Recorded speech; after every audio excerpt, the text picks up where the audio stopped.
Look, the last couple of games have been pretty damn good for C.J. Stroud, and I know, I get it. The Titans and the Ravens not good defenses. I just it's hard to look. It's hard to go 45 for 55 for 478 yards and 6 touchdowns with 0 turnover-worthy plays in 2 NFL games. All right. It's an impressive performance, and the Texans have done some things better. Like the rubber meets the road. We know this. We've been talking about it for over a week already when they go against the Seattle Seahawks. C.J. Stroud spoke today. C.J. on his takeaways from the first 5 games, and I actually enjoyed this more than I thought I would. There were some things where I think we can build upon, and there are some things that I think we shouldn't do anymore. We should just move on, try some other things, but I thought, what we did coming to practice last Wednesday was really helpful to, work on some of the things that we need to work on from just a big picture standpoint as an offense instead of just against Seattle or against San Fran or whoever we're going to play. It was good for us as a whole to just fit what we need. So I thought that was good for us. Yeah. Yeah, things we shouldn't do anymore. That's what caught my ear. And look, if there's one thing, sorry to dazzle you with these fancy graphics that I created myself, but here you go. This is gonna blow you away.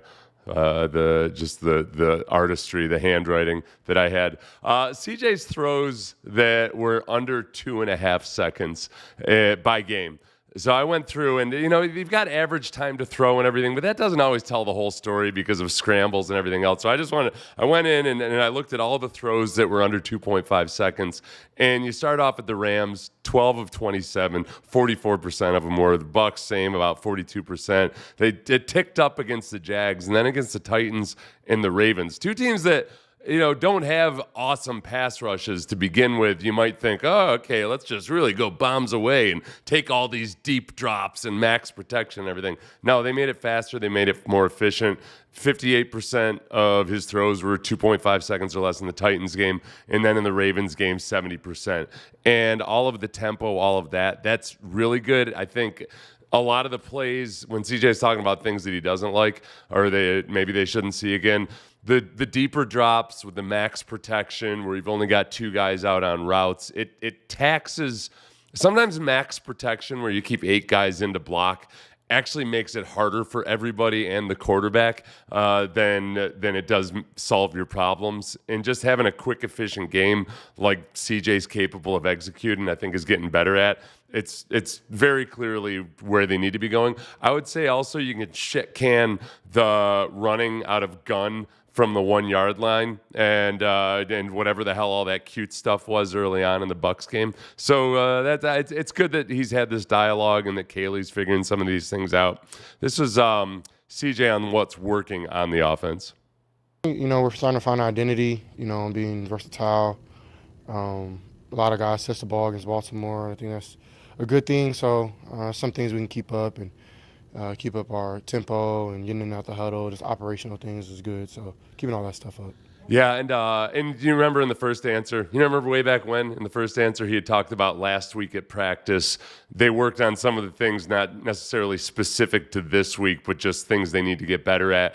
And the tempo starts with getting the play call in, getting up to the line, doing all of those things. Like we've discussed this over and over again. That was one of the biggest issues operationally was you've got this system where CJ is going to be controlling things. All of those little seconds add up in the pre-snap process, and it makes it really, really tough to operate if you don't have everybody firing on all cylinders, from Kaylee to the offensive line to CJ himself directing traffic, the receivers getting the messages. We've seen improvement in that. This is going to be a big test, obviously, in the noise of Seattle. But one thing I thought was interesting, and kind of thinking about, okay, they're going to face a tougher defense this week probably more crowd noise than there was in Baltimore. But I don't think as many people showed up for Cooper Rush and whatever the hell was going on in Baltimore as people are going to show up for MVP candidate Sam Darnold in their 4-2 record. This is CJ on facing the Texans defense in practice and how difficult that is.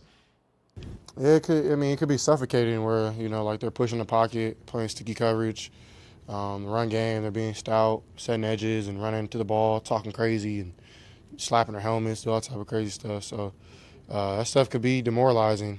So I've been on the other side of that, but I think it prepares you, to even because that stuff is bound to happen. Like the other team gets paid too, but it keeps you, at least for me, to keep myself motivated for the next play, because it takes time. You know, these defenses are really good, but it takes time to unlock a defense. Sometimes the first play, sometimes the last. But I think playing against our defense has taught me, to stay down for the come up, play my game, take what's there, and and try to just move forward and don't fall for the hype. But they do a great job of running around, playing together, and just playing free. Now, okay, that was really interesting to me. Because remember, during training camp, we were wondering, man, like, are they going to be able to install this offense when they're going against these maniacs on defense every day and they're just getting shut down play after play after play? I think there's something to be said for maybe if the offense had figured out if they had figured out a way for the offense to have some more success in the preseason, have the ones go versus the twos, both on offense and defense. I mean, some of the second string offense going against the first string defense, like, guys might have actually died, but you got to break a few eggs if you want an omelet. Having some success would have been perhaps a little bit more helpful in accelerating things. But like learning, like, man, okay, we're getting beat around here in practice, and you just got to go to the next play.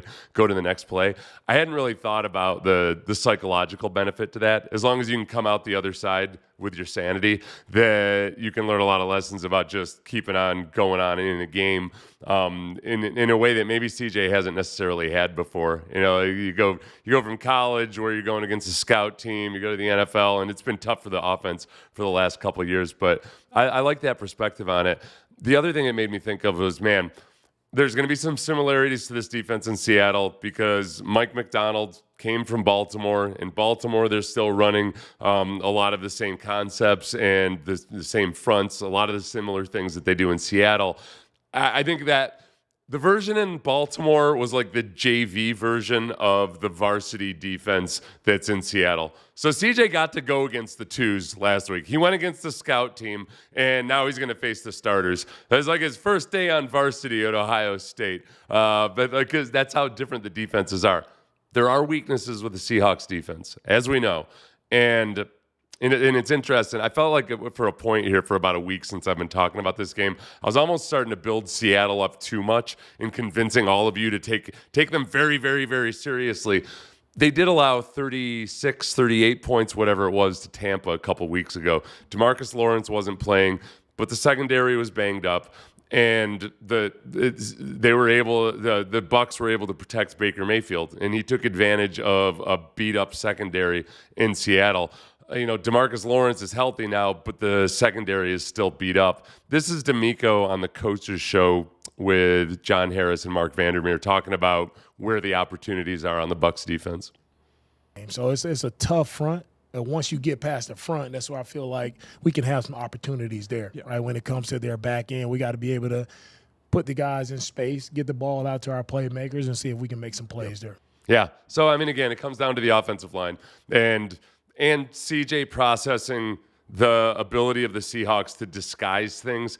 And when they disguise things, it can be all it takes is an extra quarter second for the quarterback to have to reprocess things, and that's enough if the pass protection isn't there. And that's really what was happening with Trevor Lawrence last week. I'm not trying to beat up on Trevor Lawrence and act like he's an idiot or something. It was a combination of Trevor Lawrence not really trusting what he was seeing, but then also having the pass rush come home. And the pass rush wasn't coming home super fast. This is from Nick Kehoe on X, and I think that Texans, who was it? Texans Cap had forwarded this video. This is just a good example of like the Seahawks versus the Jaguars showing a too high safety look, and watch Trevor Lawrence's head.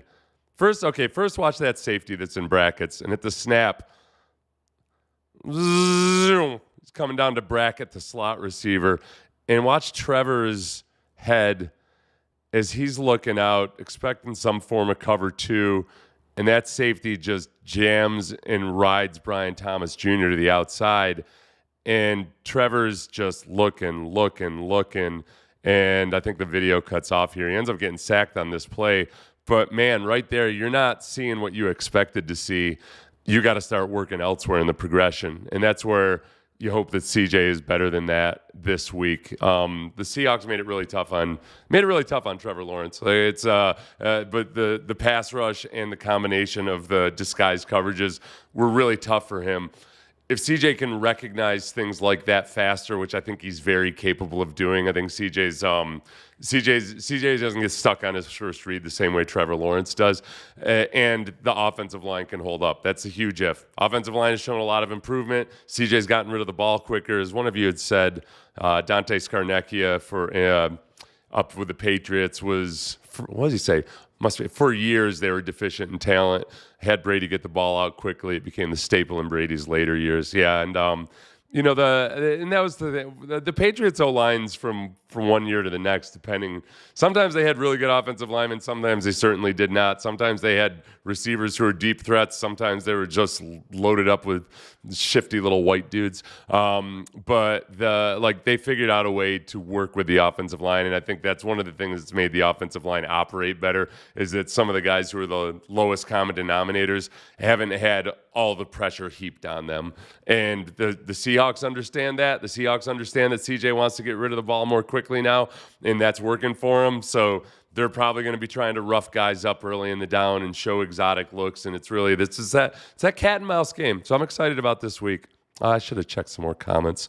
Apologies. What's up, Evan? Where do you watch the games? I watch them at home. The away games I watch at home, especially this 10 p.m. one. The home games I watch up in the press box or in the Odyssey suite. But I have a hard time paying attention in the Odyssey suite because of all the people and all the free drinks. So I try to stay away. How concerned are you with Ursary against DeMarcus Lawrence? Yes. He does well against power and bull rushers, but struggles more with speed. He struggles. I mean, Josh Hines-Allen got him with some pretty vicious bull rushes too, but I think that's kind of set up with his speed. This is going to be a little bit like the Jaguars game, where I think they're going to have to see how many lessons Ariante Ursary has learned, but then also at times give him help with the chipping or protection or whatever it might be. You can't do that all the time. If you do that all the time, it's one less receiver out on routes quickly. And I think, again, to show you the incredible graphic that I created earlier, the Jags game was kind of the tipping point for when the Texans started operating more quickly. They realized after the Ravens and the Bucs game that they had to start operating a little bit differently. And then I think when they put pressure on the offensive line and the Jaguars to hold up longer than maybe they wanted to, and they really started getting the ball out of there. So I think it's a blend of play calling, chipping or sliding towards Ursary at times. But then also some of it's just got to be, I think Ursary's got a lot of potential. I think he's learned some tough lessons over those first few weeks, but I think he's made progress. And that's why I like this game.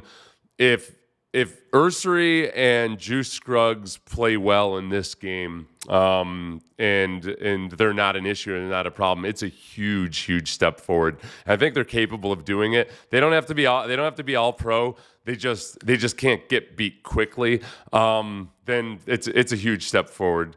Beyond that, it's also like how much can they establish a run game? Remember, the Seahawks are the second best rush defense in the league. If you can establish a credible rushing attack and keep getting those rushing attempts, that helps out the offensive line a lot too. Play action is an offensive lineman's best friend because you got guys anchoring down to stop the run.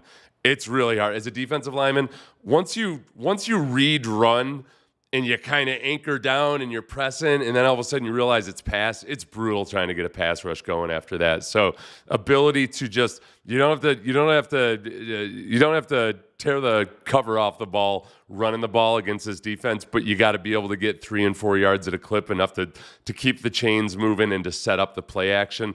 That might be the biggest key to what can also help the pass protection and what can help Ariante Ursary and Juice Scruggs. So looking forward to it. As you all know, I think I'm about spent on talking about this game until Monday for the pregame and everything. I'll figure something out over the week. We'll do a few deep dive film breakdowns or something. I would have been gone already if I could find the button to finish this damn thing. It's off to the Icy Hot Bowl. Going to watch.